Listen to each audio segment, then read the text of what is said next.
Olá, povo de Deus, sexta-feira da 22ª semana do Tempo Comum, 6 de setembro de 2024. Nossa reflexão de hoje é a partir de 1 Coríntios 4, de 1 a 5 e Lucas 5, 33, 39. Irmãos, que todo mundo nos considere como servidores de Cristo e administradores dos mistérios de Deus. A este respeito, o que se exige dos administradores é que sejam fiéis. Quanto a mim, pouco me importa ser julgado por vós ou por algum tribunal humano. Nem eu me julgo a mim mesmo. É verdade que minha consciência não me acusa de nada, mas não é por isso que eu posso ser considerado justo. Quem me julga é o Senhor. Portanto, não queirais julgar antes do tempo.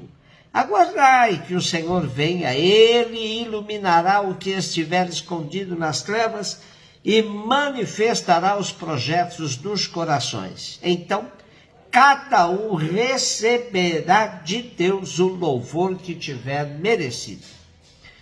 Na comunidade de Corinto havia pessoas e até grupos que questionavam a autoridade de Paulo. O apóstolo, por sua vez, não deixava de pregar o que julgava útil e necessário para o crescimento da comunidade, independente se suas palavras seriam bem aceitas ou não. A convicção de Paulo sobre a boa nova de Jesus que ele tinha de anunciar era tal que pouco importava se agradava ou desagradava esse ou aquele.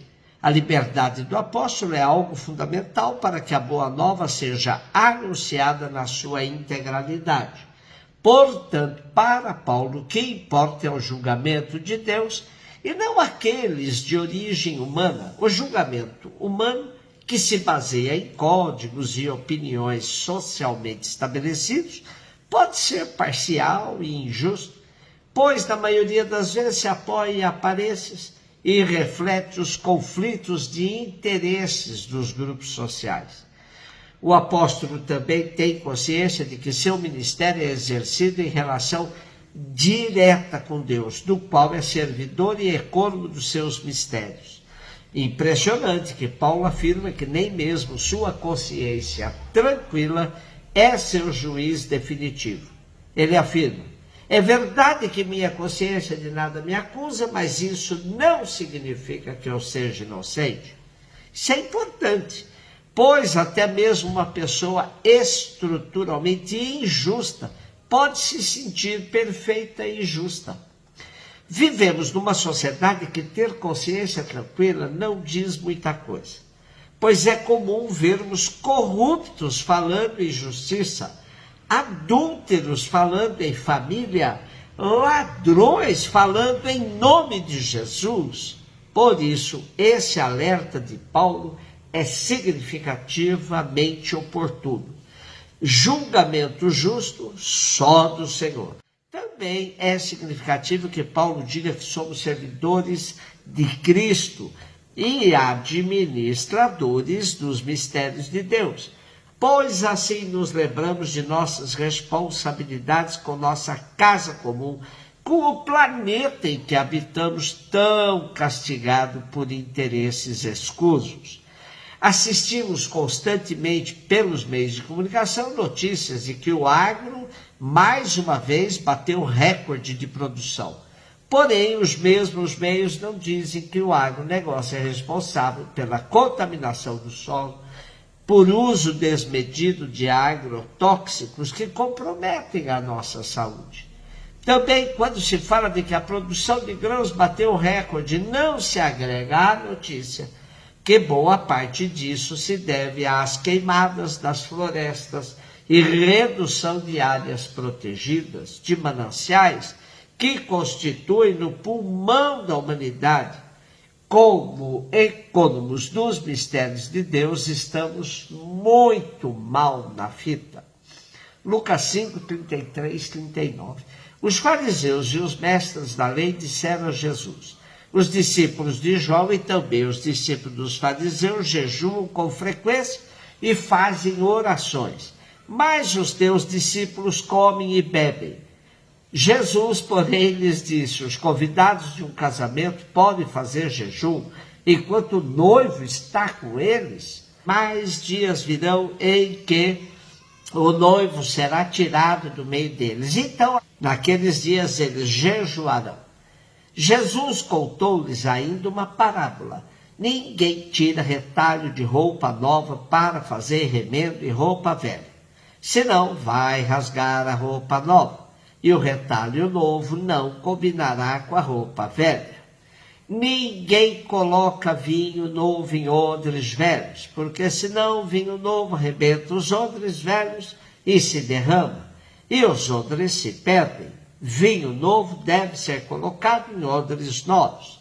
E ninguém, depois de beber vinho velho, deseja vinho novo, porque diz o velho é melhor. A alegoria da relação do esposo com a esposa é muito comum na tradição do povo de Israel.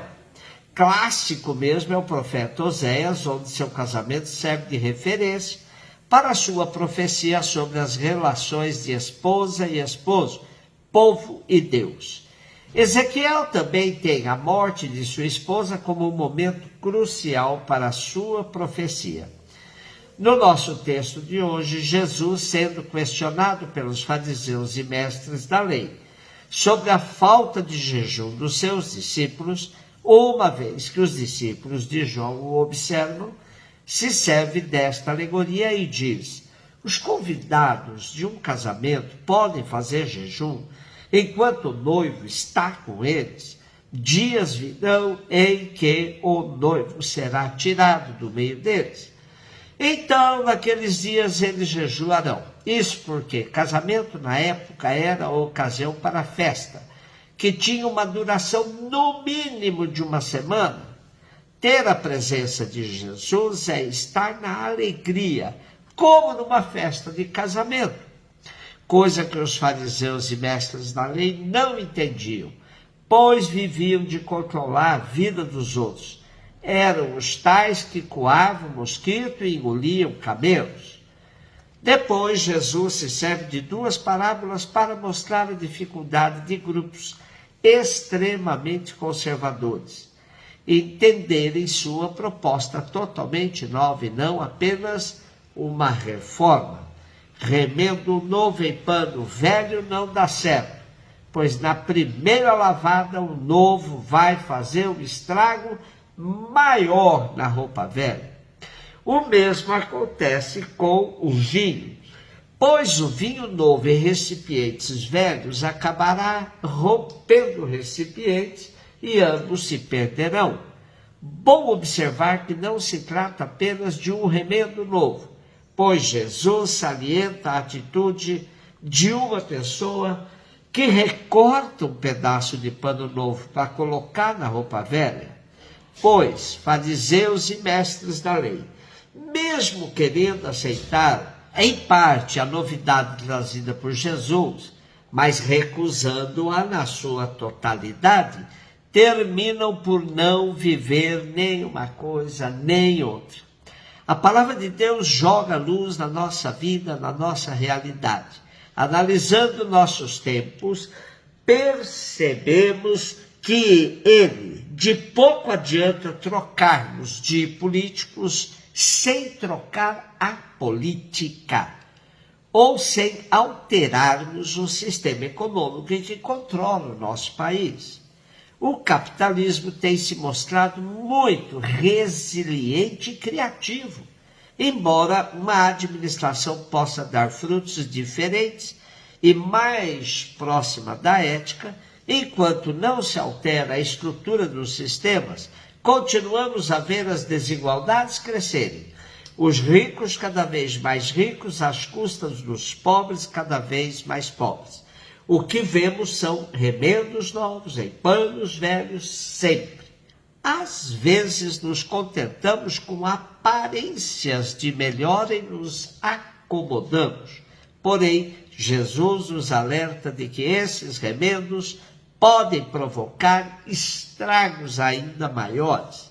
Tenhamos coragem de nos abrir ao novo, ao totalmente novo, pois é o Espírito que faz novas todas as coisas. Um beijo no seu coração.